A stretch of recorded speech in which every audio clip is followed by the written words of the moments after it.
La tension atteint son paroxysme. Le tandem improbable formé par Elon Musk et Marine Le Pen bouleverse les règles du jeu. En un geste sec, Musk a déconnecté l'Union européenne comme on débranche un appareil obsolète. D'un clic, le compte officiel de la Commission européenne sur X a été mis hors ligne. Aujourd'hui, il discute assis côte à côte avec Le Pen d'une stratégie limpide, faire vaciller l'UE sinon la faire tomber à genoux. Pas de clin d'œil ironique, pas de sous-entendu amusé, l'intention est tranchée, assumée, glaciale. Un bras d'honneur diplomatique affiché comme une provocation publique, gravé en plein jour dans le marbre de la politique internationale. Bruxelles n'a jamais été défiée avec autant de sang-froid. Et qu'est-ce qui s'est passé dans les heures qui ont suivi ? La Commission européenne a pété les plombs, complètement perdu le contrôle avec des déclarations paniquées et des menaces qui volent dans tous les sens. Ce qui se passe maintenant est incroyable, surréaliste même, et ça change tout le paysage politique européen, remettant en question des décennies de construction bureaucratique. Restez jusqu'à la fin de cette vidéo car je vous promets ça va être passionnant, explosif, avec des révélations qui vont vous ouvrir les yeux sur les coulisses du pouvoir et sur comment les élites tremblent quand on touche à leur tour d'ivoire. Mais pour bien comprendre, remontons un peu le fil des événements. Car cette escalade n'est pas tombée du ciel. Elle couvait depuis des mois, nourrie par des tensions accumulées et des frustrations grandissantes. Tout a commencé avec cette conversation emblématique entre Marine Le Pen et Elon Musk sur Twitter, ce réseau rebaptisé X, qui est devenu le bastion de la liberté d'expression. Oui, les deux ont fait un live stream ensemble à l'époque, un échange franc et sans filtre, où ils ont démonté les hypocrisies de l'Union européenne, parlé de censure de migration incontrôlée et de souveraineté nationale. Et qu'a fait l'Union européenne en réaction ? Elle a annoncé qu'elle enquêterait pour savoir si ce live stream avait été exagérément promu, boosté artificiellement pour avantager une candidate politique comme Le Pen, comme si discuter librement était un crime. Imaginez des bureaucrates non élus qui scrutent les algorithmes d'une plateforme privée pour y voir une conspiration. Un ancien commissaire européen, Thierry Breton, ce zélote de la régulation qui se prend pour le shérif du net, tire à boulet rouge sur Elon Musk et l'accuse ouvertement de mensonge, de manipulation. Un réflexe bien connu de l'appareil de pouvoir bruxellois qui veut intimider, faire taire les voix critiques qui osent défier le consensus imposé. Mais ce numéro ne marche plus. Il est usé jusqu'à la corde. Breton a perdu sa crédibilité et toute trace de sérieux depuis longtemps avec ses menaces répétées contre les géants du numérique qui ont fini par le ridiculiser aux yeux du monde. Pourquoi ? Parce qu'il incarne cette élite déconnectée qui impose des règles draconiennes aux autres tout en s'exemptant elle-même un double standard qui pue l'hypocrisie. Que précisément un représentant de cette élite européenne qui prêche la transparence depuis des années tout en agissant dans l'ombre avec des réunions secrètes et des lobbies opaques, attaque maintenant l'entrepreneur le plus réussi de notre époque, n'étonne plus. C'est la peur qui parle, la peur de perdre le monopole sur le discours public. Elon Musk a révélé à plusieurs reprises des dysfonctionnements profonds des mécanismes de censure sournois et des abus de pouvoir flagrants au cœur de l'Union européenne. Exactement ce que Bruxelles et ses alliés craignent par-dessus tout, la lumière sur leur magouille. La réaction montre surtout une chose, celui qui remet en question le narratif de l'Union européenne est immédiatement diffamé, traîné dans la boue. Que ce soit Trump avec ses critiques sur l'organisation du traité de l'Atlantique Nord, Musk avec ses révélations sur la censure ou le RN avec ses positions sur la souveraineté, le schéma est toujours le même, prévisible comme une horloge. Au lieu d'un débat factuel, ouvert et honnête, on mise sur des attaques personnelles vicieuses et de l'indignation morale feinte, comme si crier au scandale suffisait à masquer les faits. Pour beaucoup de citoyens ordinaires, cette attaque ne fait que confirmer à quel point l'establishment est devenu nerveux, paranoïaque même. La vérité éclate au grand jour inexorablement et ça ne plaît pas du tout aux vieilles élites qui se cramponnent à leurs privilèges comme des naufragés à une bouée.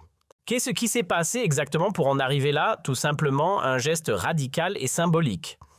Elon Musk a suspendu le compte publicitaire de la Commission européenne sur la plateforme X, l'ancien Twitter qui est devenu son fief. Fini les campagnes, sponsorisez les publicités payantes pour l'Union européenne sur X. Plus un centime, plus aucune visibilité boostée.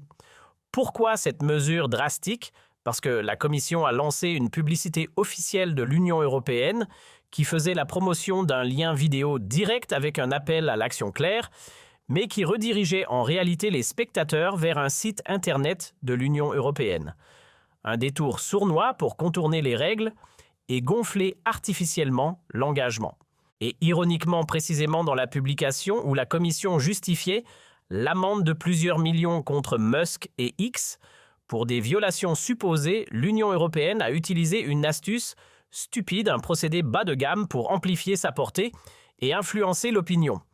Exactement ce qu'elle reproche à ce qu'elle qualifie de diffuseurs de fausses informations, de manipulateurs des masses. C'est l'hôpital qui se moque de la charité. Un comble d'hypocrisie qui en dit long sur leur arrogance. Et après, ils s'étonnent d'être virés, expulsés comme des spammeurs vulgaires. Et qu'est-ce que fait le président Macron dans tout ça? Au lieu de défendre la liberté d'expression ou de tempérer les ardeurs bruxelloises, il accuse le gouvernement Trump de ne pas comprendre l'Union européenne comme un professeur sermonnant un élève distrait. Lors de la conférence de presse avec le secrétaire général de l'Organisation du traité de l'Atlantique Nord, Mark Rutte Emmanuel Macron a déclaré avec son ton professoral habituel « Le gouvernement américain ne comprendrait pas l'Union européenne ». Il a ainsi expliqué ses déclarations irritantes de la veille, comme si c'était une évidence. Macron a maintenant expliqué qu'il voulait simplement souligner que l'Union européenne en tant qu'institution n'est pas correctement comprise, mal évaluée par les Américains. En juin, lors de sa rencontre à Washington, il a déjà essayé de donner à Trump une leçon d'histoire sur l'Union européenne comme un maître d'école expliquant les bases à un novice. Cela n'a apparemment pas porté ses fruits, pas surprenant vu le mépris affiché de Trump pour les leçons européennes. Le gouvernement américain a visiblement encore beaucoup de mal à comprendre cette Union européenne comme un ensemble d'États souverains, une confédération, plutôt qu'un super-État autoritaire. Marine Le Pen met les choses au clair avec sa franchise coutumière. Macron passe une fois de plus complètement à côté de l'essentiel, évitant le vrai débat. Il ne s'agit pas ici de droit ou d'ordre formel, mais de censure rampante et de jeux de pouvoir autoritaire venus de Bruxelles qui étouffent la démocratie au nom de la protection. Pendant que l'Union européenne essaie de brider la plateforme X, de l'asphyxier avec des régulations absurdes, elle viole elle-même ouvertement les conditions d'utilisation de la plateforme, comme si les règles ne s'appliquaient qu'aux autres. La plateforme X d'Elon Musk est censée se plier au diktat de l'Union européenne, courber l'échine devant des commissaires non élus. Macron se positionne ouvertement contre la liberté d'opinion, préférant la loyauté à Bruxelles plutôt que la défense des principes républicains. Le président Emmanuel Macron rejette vivement la critique du président américain sur l'amende drastique de l'Union européenne contre la plateforme X d'Elon Musk comme si c'était une hérésie. Au lieu de défendre les intérêts de la liberté d'opinion ou les relations transatlantiques, qui sont déjà fragiles, Macron se range démonstrativement derrière Bruxelles et déclare clairement, sans ambiguïté, que les entreprises américaines doivent se soumettre inconditionnellement au cadre réglementaire européen. Point final sans négociation. Pendant que Macron défend fidèlement la ligne de la Commission européenne avec une obéissance qui frise la servilité, il devient de plus en plus clair que cela ne concerne plus le droit et l'ordre impartial, mais le contrôle absolu, les narratifs imposés d'en haut et la préservation du pouvoir à tout prix même au détriment de la démocratie. Le RN avertit depuis des années contre précisément cette évolution d'une Union européenne qui discipline les entreprises, les citoyens et les partenaires étrangers de la même manière s'ils ne filent pas droit comme un empire autoritaire déguisé en union bienveillante. Elon Musk n'a pas seulement réagi avec une mesure punitive, il a mis les choses au clair avec une déclaration tranchante. L'Union européenne a utilisé son influence sur notre système de manière contraire aux règles en trichant ouvertement. Leur compte publicitaire est résilié. Point final, fin de l'histoire. Pas de recul en phase bureaucratique interminable. Pas de discussion polie ou de compromis. Un coup net et précis. Et maintenant, la Commission européenne hurle hystériquement à travers l'Europe appelant à la solidarité contre ce rebelle américain. Le ton à Bruxelles n'est plus arrogant et condescendant, mais paniqué, affolé, comme un enfant qui voit son jouet préféré cassé. Pourquoi cette hystérie? Parce qu'ils ont ressenti pour la première fois de manière viscérale ce qui se passe quand quelqu'un ose remettre en question leur autorité ouvertement et avec courage sans craindre les représailles. Et comme si cela ne suffisait pas à faire trembler les murs de Berlaymont, d'autres figures influentes s'en sont mêlées, amplifiant le scandale. Geert Wilders, ce leader néerlandais qui vient de remporter une victoire écrasante aux élections néerlandaises, balayant les vieux partis, a écrit sans détour sur X Bruxelles « Personne ne vous a élu, vous n'avez aucune légitimité démocratique. Vous êtes un régime totalitaire qui ne sait même pas épeler le mot liberté d'opinion, encore moins le respecter. » Et oui, il a absolument raison. Il met le doigt sur la plaie ouverte de l'Union européenne. Qu'est-ce que la Commission européenne au fond? Une entité bureaucratique tentaculaire que personne en Europe ne peut élire directement. Ses membres sont cooptés, négociés en coulisses par des accords politiques obscurs et elle agit au-dessus des parlements nationaux comme un gouvernement fantôme non responsable. Et cela, c'est censé être la démocratie, le phare des valeurs européennes, ridicule, grotesque même. Une farce qui ne trompe plus grand monde. Et maintenant, la situation s'aggrave dramatiquement comme une boule de neige qui grossit en dévalant la pente. Quand l'Union européenne a réalisé qu'elle ne pouvait pas contrôler Elon Musk, qu'il n'allait pas plier comme les autres, elle a changé de stratégie passant de la carotte au bâton. Elle a menacé d'une amende colossale de 120 millions d'euros pour non-suppression de contenus illégaux avec des ultimatums et des inspections annoncées. Quiconque est familier avec les nouvelles lois numériques de l'Union européenne, ces textes opaques comme le Digital Services Act et le Digital Market Act comprend vite. Les contenus illégaux sont ce que Bruxelles déclare illégal arbitrairement selon l'humeur du jour. Aujourd'hui, ce sont des fausses informations sur la migration qui dérangent le narratif officiel. Demain, le déni climatique qui contredit les dogmes verts. Après-demain, une publication politique jugée fausse parce qu'elle critique le pouvoir. Et qui contrôle cela exactement? Qui décide de la vérité? L'institution de l'Union européenne que personne n'élit et que personne ne supervise efficacement. Un Big Brother orwellien qui surveille tout sans être surveillé. Sur ce, Musk a remis en question le droit à l'existence même de l'Union européenne et demande publiquement « L'Union européenne devrait-elle s'abolir ?» Pas une blague, une question sérieuse. Et pourquoi cette provocation ultime?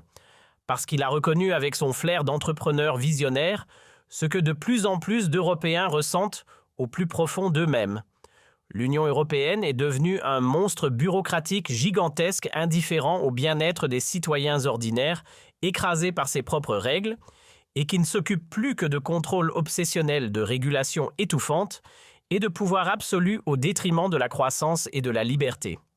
Musk n'est pas seul dans ce constat. Loin de là. Les réactions à sa publication en disent long des millions de mentions « j'aime » de partage de commentaires de soutien de citoyens lambda qui en ont assez. Même en Amérique, c'est clair maintenant, l'Union européenne n'est plus un modèle de démocratie stable et prospère, mais un exemple dissuasif, un avertissement sur ce que devient un projet noble quand il est détourné par des élites non élues. Même Trump, qui est de retour à la Maison-Blanche avec une majorité solide, a déclaré à plusieurs reprises lors de discours enflammés que les États-Unis d'Amérique n'ont aucun intérêt à se laisser manipuler par l'Union européenne, à subir ses leçons morales ou ses sanctions unilatérales.